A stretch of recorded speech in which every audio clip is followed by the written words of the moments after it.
اعوذ باللہ من الشیطان الرجیم بسم اللہ الرحمن الرحیم۔ سورہ اعراف آیات نمبر 11 تا 25 میں قصہ آدم و ابلیس۔ جب ابلیس نے اولاد آدم کو دھمکی دی کہ وہ انہیں گمراہ کر دے گا اور ان میں سے اکثر لوگ اللہ کے شکر گزار نہ ہوں گے، قریش کو تنبیہ کہ جس طرح شیطان نے آدم علیہ السلام کو دھوکہ دے کر جنت سے نکلوایا تھا، اسی طرح اب وہ تمہیں گمراہ کرنا چاہتا ہے۔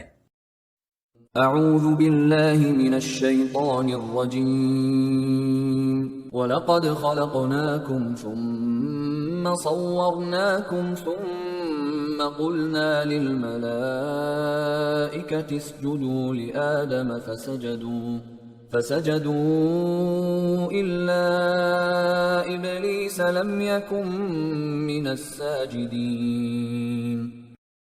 اور بلا شبہ ہم نے تم سب کو پیدا کیا، پھر ہم ہی نے تمہاری شکل و صورت بنائی، پھر ہم نے فرشتوں سے کہا کہ آدم کو سجدہ کرو، سو ان سب نے سجدہ کیا سوائے ابلیس کے، اور وہ سجدہ کرنے والوں میں شامل نہ ہوا۔ قال ما منعك ألا تسجد إذ أمرتك؟ اللہ نے اس سے پوچھا کہ جب میں نے تجھے سجدہ کرنے کا حکم دیا تھا تو پھر کس بات نے تجھے سجدہ کرنے سے روک دیا؟ قال أنا خير منه خلقتني من نار وخلقته من طين۔ ابلیس نے کہا کہ میں آدم سے بہتر ہوں، کیونکہ تو نے مجھے آگ سے پیدا کیا ہے اور اسی مٹی سے۔ قال فاهبط منها فما يكون لك أن تتكبر فيها فاخرج إنك من الصاغرين۔ اللہ نے فرمایا کہ یہاں سے نیچے اتر، تجھے یہ حق حاصل نہیں کہ تو یہاں رہ کر تکبر کرے، لہٰذا باہر نکل جا، یقیناً تو ذلیل و خوار لوگوں میں سے ہے۔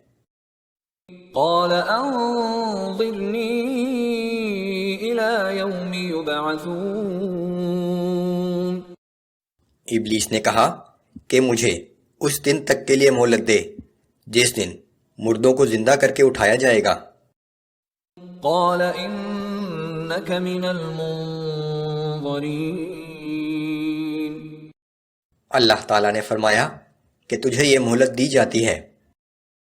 قال فبما اغويتني لأقعدن لهم صراطك المستقيم۔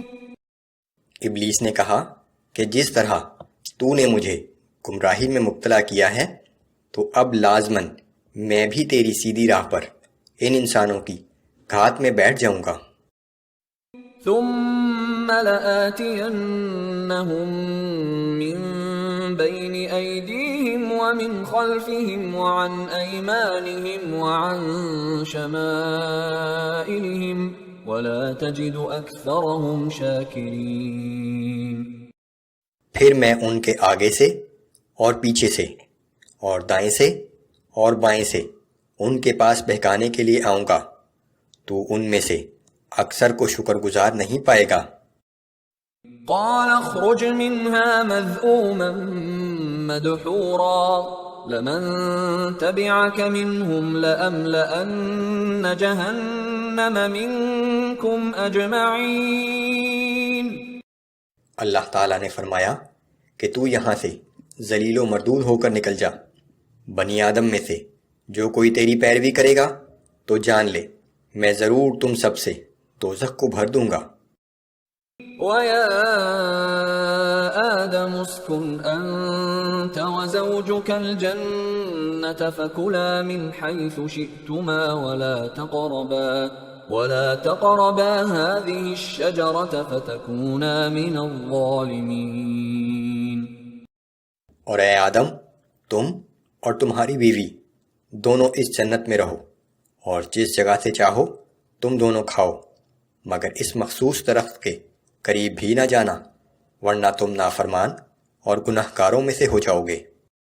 فوسوس لهما الشيطان ليبدي لهما ما وري عنهما من سوآتهما وقال ما نهاكما ربكما عن هذه الشجرة إلا أن تكونا ملكين أو تكونا من الخالدين.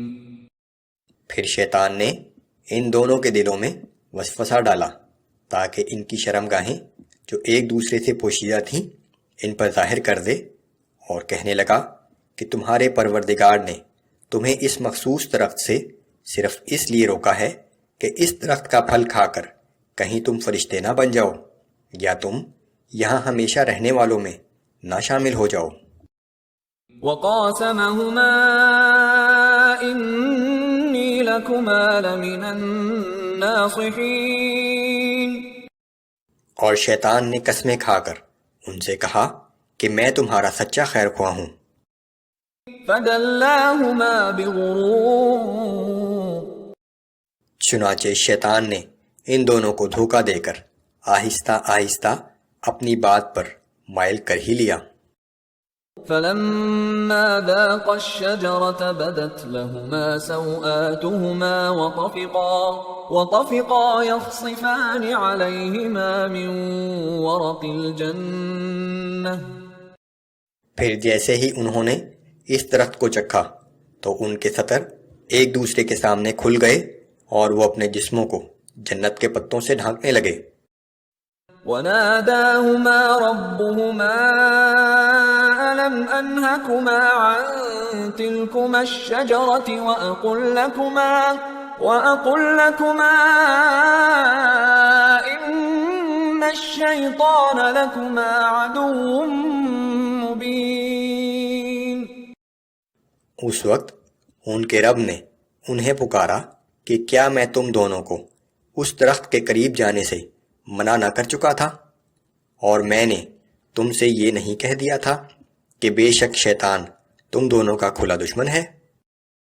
قالا ربنا ظلمنا انفسنا وان لم تغفر لنا وترحمنا لنكونن من الخاسرین. ان دونوں نے عرض کیا کہ اے ہمارے رب، ہم نے اپنے اوپر ظلم کیا، اب اگر تو نے ہمیں معاف نہ کیا اور ہم پر رحم نہ کیا تو یقیناً ہم تباہ و برباد ہو جائیں گے. قال اهبطوا بعضكم لبعض عدو وَلَكُمْ فِي الْأَرْضِ مُسْتَقَرٌّ وَمَتَاعٌ إِلَىٰ حِينٍ. اور اللہ نے فرمایا کہ تم سب نیچے اتر جاؤ، تم سب ایک دوسرے کے دشمن رہو گے، اور تمہارے لیے زمین میں ایک معین مدت تک ٹھکانہ اور زندگی کا سامان کر دیا گیا ہے. قال فيها تحيون وفيها تموتون ومنها تخرجون. اللہ نے یہ بھی فرمایا کہ تم زمین ہی پر زندہ رہو گے اور زمین ہی پر مرو گے اور زمین ہی میں سے دوبارہ نکالے جاؤ گے.